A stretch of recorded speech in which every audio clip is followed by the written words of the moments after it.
What's going on, everyone? In today's episode, I'm going to share with you pro grow tips to growing incredibly productive strawberries right in your own home garden. Let's go.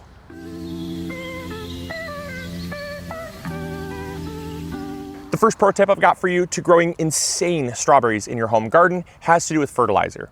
Now, we talked about this in our mistakes video, how I don't want you to use the new growth that comes out of these plants coming out of dormancy as an indicator of soil nutrition. It is a huge mistake. When you see them growing in the early spring, they are all the time going to be a nice dark green. And if you don't fertilize them right then and there, assuming that they're going to need some fertilizer, they're going to grow, they're going to flower, and then the leaves are going to look very anemic. And at that point, it's already too late. You've already lost that precious window to produce a ton of fruit. And so what you want to do is you want to fertilize them in the early spring with a high nitrogen fertilizer. Now, I've got three different options. I've got blood meal. It's a 1200, so it's just pure nitrogen. It's awesome stuff, really, really great. We absolutely love blood meal. It's just kind of a nitrogen pure play. It's only nitrogen, and that's really the only focus. Then we also use trifecta. That's what we personally use on our entire garden. Doesn't matter if it's a strawberry, a tomato, or a pepper, or whatever. We use it on everything. It is awesome. Absolutely love this stuff. What I really like about it is it contains both fast-acting and slow-release nutrients, so it lasts all season long. Strawberries really do love that. And then I've got this. This is fish fertilizer. Now, this can be some really smelly stuff. I mean, it is very, very smelly, but what I like about it is that it's a liquid, and it's smelly. I can smell it right through the bottle. It is smelly, but it's very fast-acting nitrogen, and it's a liquid form, meaning you can put it into a spray bottle or a water can, and you can foliar feed your strawberries, and they will uptake that nitrogen really quickly and just boost the growth. And you want to do that in the early season, because in the early season, the faster you can get that plant growing out of dormancy, the more fruit you're going to get in the main growing season. Because remember, if you're growing a June-bearing strawberry, you've got essentially 1 month to get that plant up and growing. May, right? They come out of dormancy in late April, early May. Then the flowers form, the fruit ripens in June, and the plant is done. A little different if you've got an everbearing, but still the same procedure. You want to get the plant growing fast so it can produce more for you. Second pro tip for you for growing strawberries, I think this is going to be one of the biggest difference makers in your garden, and that has to do with mulch. You absolutely want to be mulching your beds. Now, for the longest time, I never mulched my beds. I would do it on maybe an afterthought or on a whim, but I never made a practice of doing it until about 4 years ago, when I took a trip to a U-pick strawberry patch, and I noticed a few things, and that was that the beds that did not have any mulch on them were wildly smaller, wildly more underperforming. They had wildly more weeds than the ones that actually had a mulch. Now, the type of mulch you choose is really up to you. I personally prefer this very lightweight pine shaving mulch. It's commonly used as animal bedding.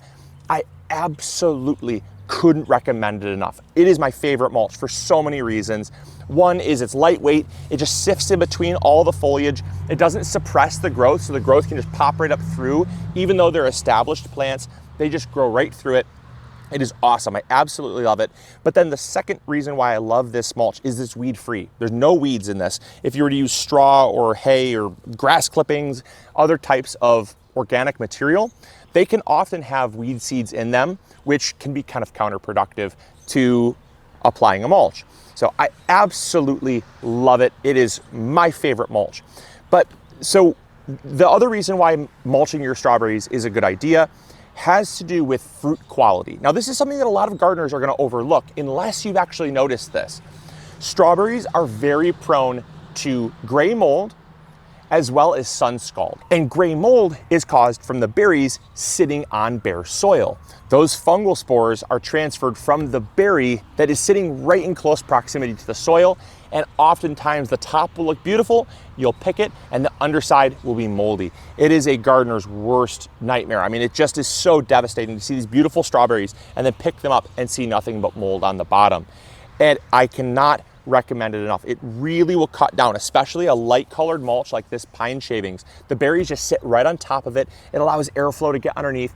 It prevents splashing as well. Strawberries, you'll notice none of our strawberries have any fungal spot on them. If you're starting to see little brown spots, little red spots popping up on your strawberries, that can be strawberry leaf spot. And a copper fungicide spray can absolutely knock it out, but what you'll notice is I don't have to apply copper fungicide because I don't have any soil splashing up on my leaves. They are totally free and clear of any fungal diseases, any leaf diseases. The fruit is going to be protected, and on top of all of that, you're going to be suppressing weeds, which, because strawberries do not compete very well with weeds, you're going to find that the strawberries, if you do get weed pressure, will greatly underperform had they had some good quality mulch.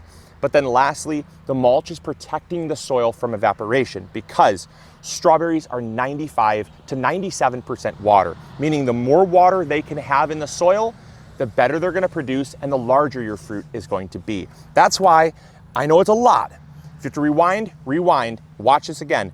But mulch is absolutely, and the type of mulch you choose is absolutely the biggest pro tip I can give you. And it really, truly will be the biggest difference maker when growing strawberries. If you know, you know. Let me know in the comments box down below.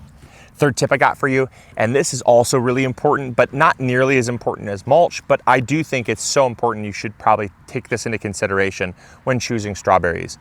This has to do with variety selection. Now, we get asked all the time, look, what's your favorite strawberry variety? And I do have my favorite strawberry variety, but I want to be really, really crystal clear that my favorite strawberry variety should not be your favorite strawberry variety because growing conditions vary from region to region.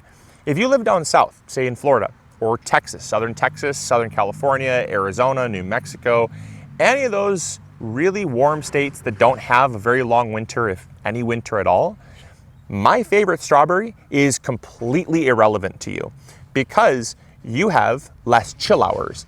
And understanding what chill hours are is so critical to growing any type of perennial fruit, whether that be an apple tree, a strawberry, a blueberry, it could be a peach or a cherry, doesn't matter.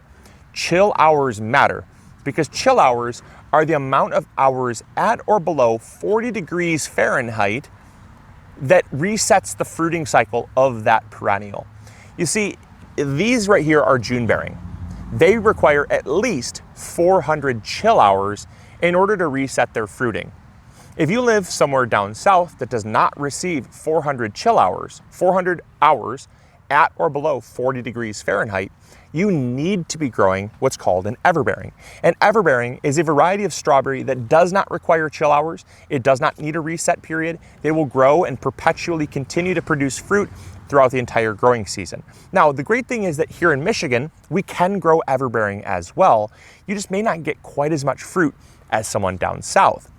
A variety like Mara de Bois or Seascape is a wonderful everbearing option for those growing with less than 400 chill hours.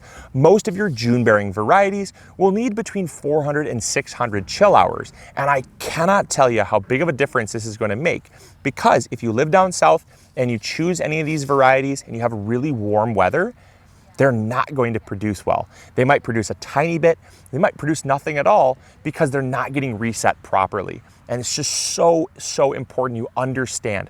Also, there are varieties that are grown specifically for certain climates. Now, for us here in Michigan, a prime example would be AC Wendy. AC Wendy is a phenomenal variety. Jewel is another phenomenal variety. These are actually Jewel right here in this bed. And what we found is that Jewel will tolerate our hot, humid climates a little bit better than some of our other varieties like Honeyo. Honeyo is not very resilient to something like powdery mildew. Whereas in the hot, humid parts of August, we get muggy summers. And if you get really muggy summers with just a lot of humidity, you're going to have powdery mildew and leaf spot diseases. And so we find that growing AC Wendy and Jewel for us is phenomenal. Now, if you don't have hot, humid summers, you can still grow Jewel and AC Wendy, but you can grow other varieties that we can't here. And I just really, it's more than just strawberries. This is a pro tip for every type of thing you're growing. I don't care if it's a tomato, I don't care if it's lettuce, I don't care if it's a strawberry, I do not care what it is. You absolutely should not take someone's advice on the internet and then make that your carbon copy for your garden. That's a big recipe for a big mistake and a lot of regret. Do your research first, find those nuances that make them able to be grown in a certain area, match them to your growing conditions, and that should be your starting point. That should be the most important thing you focus on. Fourth tip, and this one is kind of a two-parter, and that has to do with the runners that the strawberries form. Now, all strawberries will form runners. Those runners are basically little baby plants that are genetically similar. They're exactly the same as the mother plant.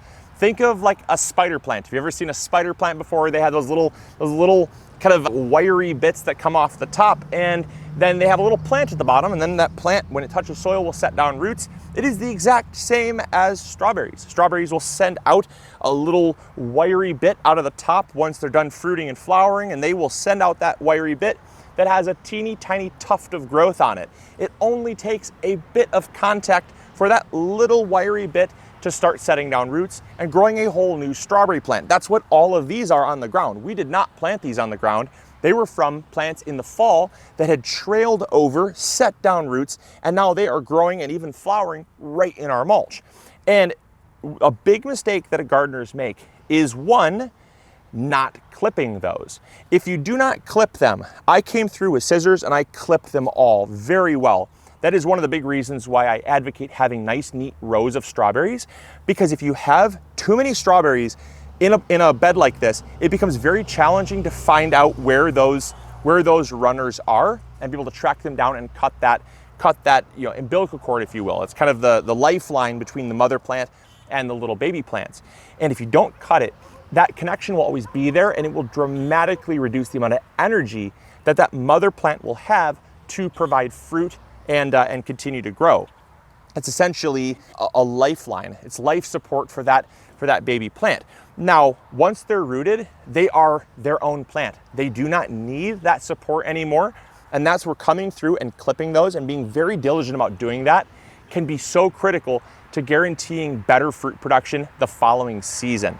Now, eventually they will just dry up and wither away.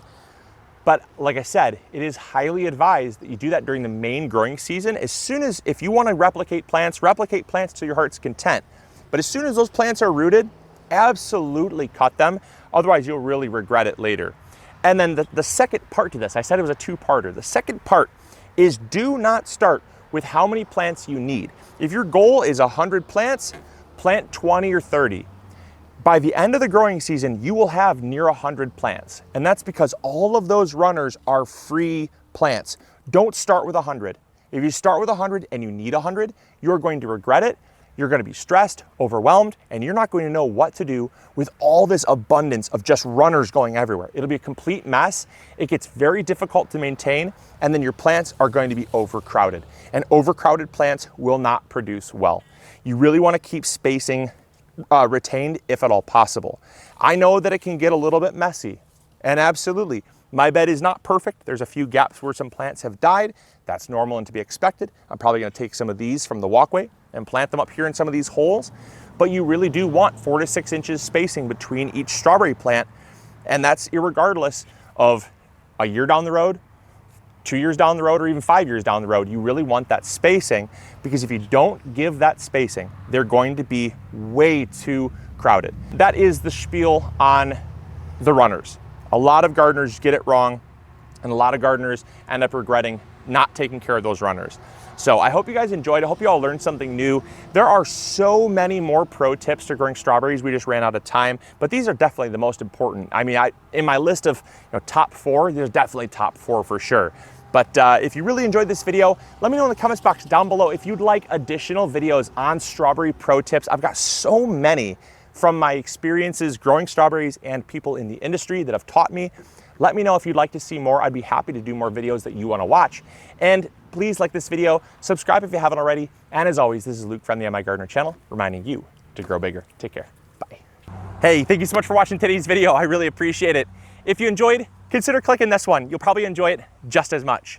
I want to thank you for your viewership, because without it, this channel would not be as amazing as it is. Also, if you haven't subscribed, consider subscribing. It's free, and we upload videos every Monday, Wednesday, or Friday. We also have vegetable seeds, fertilizer, or tools. If you need any of those, consider visiting MIgardener.com. Links will be in the description box below. We've got you covered. And as always, we'll see you all in the garden. Take care.